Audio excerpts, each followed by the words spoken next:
একটি বিষয় নিয়ে এবং যা অত্যন্ত গুরুত্বপূর্ণ এবং তা হচ্ছে কন্ডোম। কন্ডোম মূলত খুবই পরিচিত একটি বিষয় এবং পুরুষদের জন্য এটা খুবই পরিচিত এবং গুরুত্বপূর্ণ। তবে অনেকেই জানে না যে নারীদের জন্য ব্যবহৃত কন্ডোম রয়েছে এবং নারীরাও কন্ডোম ব্যবহার করতে পারেন। কন্ডোম মূলত একদিকে যেমন অপরিকল্পিত গর্ভধারণ রোধ করছে এবং পাশাপাশি বিভিন্ন ধরনের যৌনবাহিত যে জীবাণু রয়েছে সেগুলোর সংক্রমণও প্রতিরোধ করছে।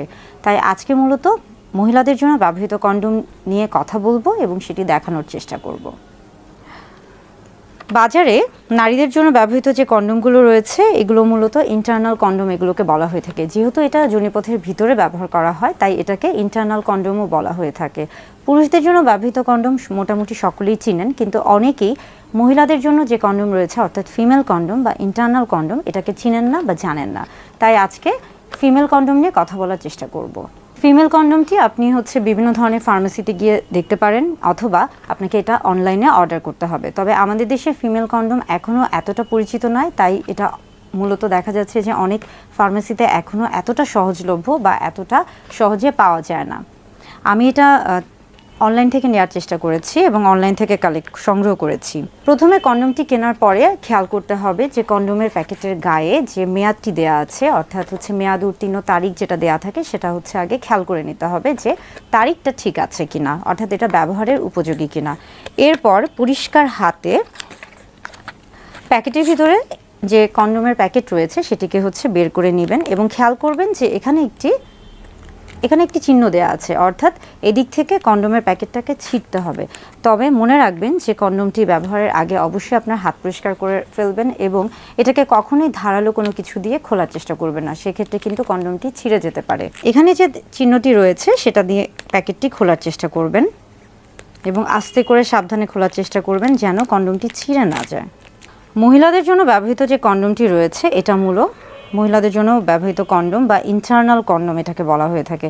এটার মূলত দুটো প্রান্ত থাকে, একটি ভিতরের এবং এই অংশটি যেটা খোলা অংশ এটি মূলত বাহিরে থাকে। যে অংশটি ভিতরে যোনিপথের ভিতরে প্রবেশ করাতে হবে এখানে একটি রিংয়ের মতো একটা গোল একটা রিং দেখা যাচ্ছে। এটাকে আস্তে করে কিছুটা ভাঁজ করে নিতে হবে।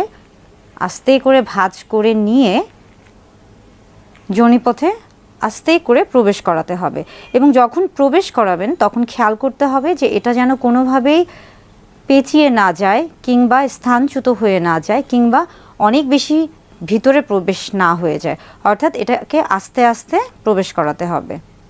এবং যখন এটা প্রবেশ করানো হয়ে যাবে এই যে রিংটা রয়েছে এই অংশটাকে কিন্তু বাহিরে থাকবে, অর্থাৎ এটাকে বাহিরে রাখতে হবে।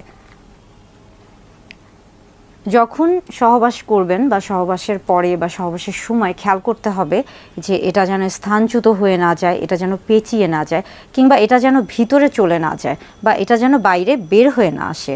আর এই কন্ডোমটিতে মূলত এক ধরনের লুব্রিক্যান্ট আমরা বলে থাকি যে পিচ্ছিলকারক পদার্থ দেয়া থাকে, তাই এই কন্ডোম ব্যবহারের সময় আলাদা করে আপনাকে কোনো পিচ্ছিলকারক পদার্থ ব্যবহার করার প্রয়োজন হবে না। সহবাসের পরে আস্তে আস্তে এই যে রিংটা রয়েছে এটাকে আস্তে করে পেঁচিয়ে এভাবে আস্তে করে পেঁচিয়ে এটাকে যোনিপথ থেকে বের করে আনতে হবে এবং ব্যবহারের পরে এটাকে ভালো করে একটা প্যাকেটে মুড়িয়ে ফেলে দিতে হবে।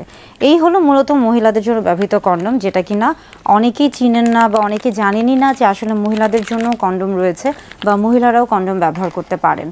মহিলাদের জন্য ব্যবহৃত যে কন্ডোম রয়েছে এটা মূলত সর্বোচ্চ 8 ঘন্টা পর্যন্ত পরে থাকা যায় বা পরিধান করা যায়। কন্ডোমের বেশ কিছু উপকারিতা রয়েছে।